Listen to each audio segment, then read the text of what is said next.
A cob oven takes about 3 to 6 hours to heat up. Most people get so impatient that they end up cooking their pizza with coals still in the oven. As the cob oven heats up, it pours smoke out the front. The smoke represents a lot of wasted heat going up into the atmosphere.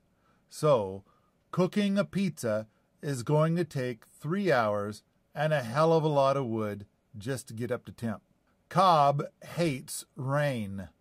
The smallest bit of rain can destroy a cob oven.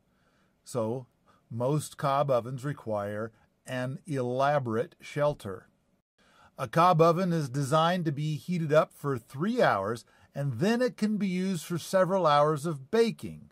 This is due to the mass in the oven.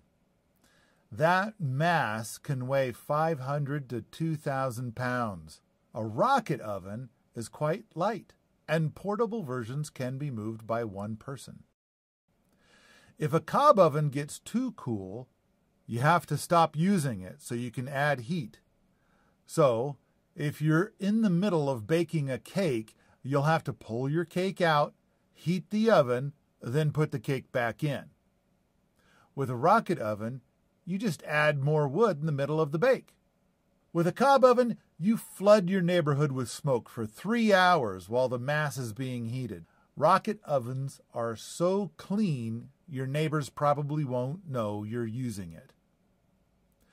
This problem with cob ovens has been solved with the double-chamber cob oven.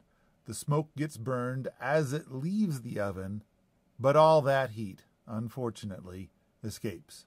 You cannot use a cob oven when open burning is banned, but you can use a rocket oven because it's an enclosed burn. Cob ovens are for outdoor use only, for obvious reasons. Rocket ovens were originally designed for indoor use, but work great outdoors too.